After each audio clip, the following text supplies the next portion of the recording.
آپس میں مشورہ کر رہے ہیں آخر خانے کعبہ کا متولی کس کو چنا جائے گا. نہ ابو جہل کو چنا ہے, نہ امیہ کو چنا ہے, نہ دوسرے لوگوں کو چنا ہے, بلکہ خانے کعبہ کا اگر متولی کس کو چنا ہے تو وہ ایک ہی ذات ہے. وہ ذات کون سی ہے؟ حضرت عبد المطلب کی ذات ہے. اللہ اکبر. آپ حاطف ہے, آپ پوچھیں گے اے عبد المطلب یہ تو بتائیے کہ آخر مکے کے اندر تو آپ کو کوئی نہیں جانتا تھا, اگر خانے کعبہ کا متولی چنا ہوتا تو سب سے پہلے ابو جہل کو چنا جاتا.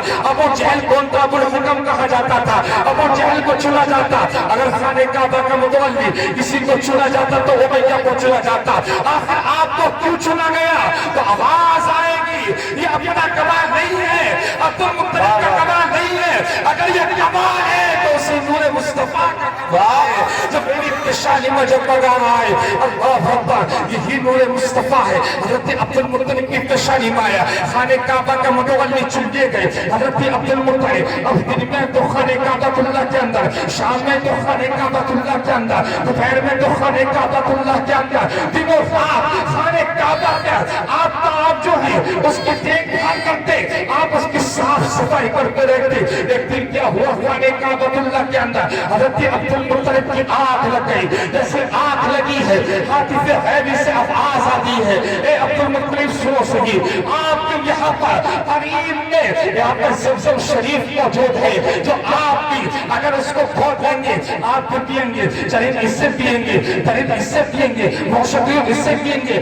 بلکہ مکہ والے اس سے سراب ہوں گے. اللہ اکبر. اب ذہن میں یہ بات آ سکتی ہے آپ لوگوں کے کہ حضرت آپ کو جو ہے ذکر جو فرما رہے ہیں تو ذکر یہ فرما رہے ہیں کہ خانے کعبہ اللہ کے پاس میں زمزم شریف موجود ہے, کنواں موجود, لیکن یہ کنواں تو اس کی حقیقت تو کچھ اور ہے. حقیقت یہ ہے کہ جس وقت حضرت ابراہیم خلیل اللہ علیہ السلام و تسلیم, حضرت اسماعیل علیہ السلام و تسلیم کو بچپنے کے عالم میں ماں اپنی زوجہ کے وہاں پر وادی غیر ذی زرعن میں چھوڑ آئے تھے. جب آپ سفر پر دوڑے, حجاج کرام یہاں پر بیٹھے ہوئے تو سمجھیں گے سفر پر دوڑی تھی حضرت حاجرہ, مروہ پر دوڑی تھی حضرت حاجرہ. اس کے بعد میں دو روایتیں ملتی ہیں, یا تو حضرت اسماعیل علیہ السلام و تسلیم نے اپنی ایڑیوں کو مارا تھا, یا تو اس کے سبب پانی نکلا. دوسری روایت یہ ملتی ہے کہ اللہ نے جبرائیل امین کو حکم دیا تھا کہ جبرائیل جاؤ اور جا کر اپنا پر مارو تاکہ وہاں پر پانی کا چشمہ جاری ہو جائے. اللہ اکبر. لیکن وہاں پر جب پانی کا چشمہ جاری ہو گیا, یعنی زمزم شریف جاری ہو گیا, وہاں پر قبیلہ جرہم آباد ہو گیا, اور انہی میں اس کا بیٹا جو عمر بن خالص تھا ان میں لڑائی ہو گئی, ان میں جنگ و قتال شروع ہو گیا, جس کے سوا جتنا سیم و زر تھا, جتنا مال تھا, جتنا جو ہے وہاں پر پت تھے, ان کو اس کنویں کے اندر کاٹ کر وہ قوم چلی گئی.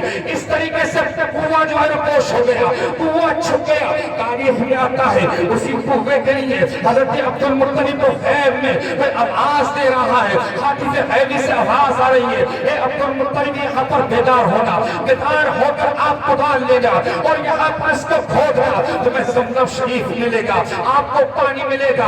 اللہ اکبر. تاریخ میں بتایا جاتا ہے کہ حضرت عبد المطلب بیدار ہوئے اور بیدار ہو کر صبح کو جیسے اٹھے ہیں آپ نے کدال لیا اور کھودنا شروع کر دیا, لیکن پورے دن کھود کر حضرت عبد المطلب, لیکن ابھی زمزم شریف کا پتہ نہ چلا. دوسرے دن پھر کھودا, تیسرے دن پھر کھودا, اسی طریقے سے محنت و مشقت کرتے رہے. تو حضرت عبد المطلب نے ایک نظر ماری تھی, رب کائنات کی بارگاہ میں نظر پیش کیا تھا, اے مولا اگر تم مجھے زمزم شریف عطا فرما دے, 10 بیٹے عطا فرما دے, ایک بیٹا تیری راہ میں قربان کر دوں گا, ایک بیٹا تیری بارگاہ میں قربان کر دوں گا.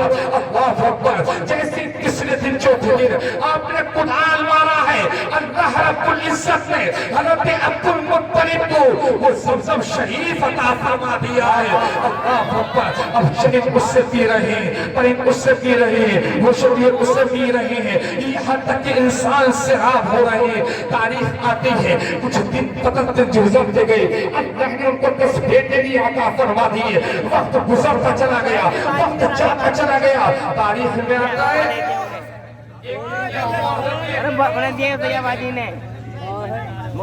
ارے بات سن میں بھی آ رہی ہے, ایک مرتبہ کہیے سبحان اللہ.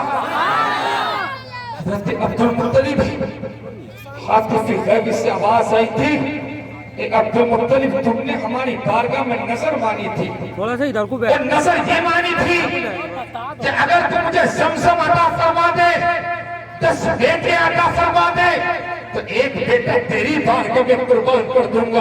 اللہ اکبر. جیسے حضرت عبد المطلب نے یہ جو ہے آواز سنی ہے, فوراً آپ بیدار ہوئے, اور بیدار ہو کر ذرا قطار ہونا شروع ہو گئی, آنکھیں اشکبار ہو گئی.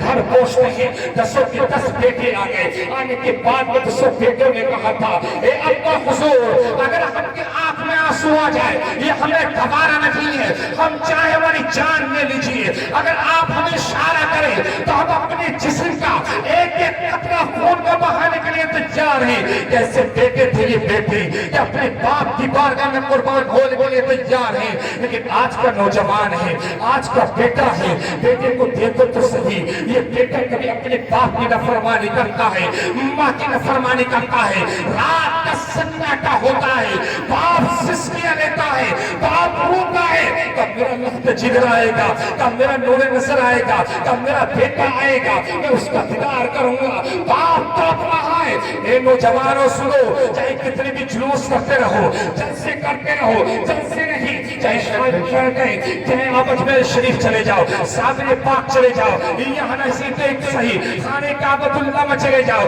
اپنی پیشانی کو لگاتے رہو. یاد رکھو, باپ ناراض ہے, اگر ماں ناراض ہے, تو تمہارا کوئی عمل بھی اللہ کی بارگاہ میں قبول ہونے والا ہے. بے شک صحیح فرما رہے ہیں, یہی بات.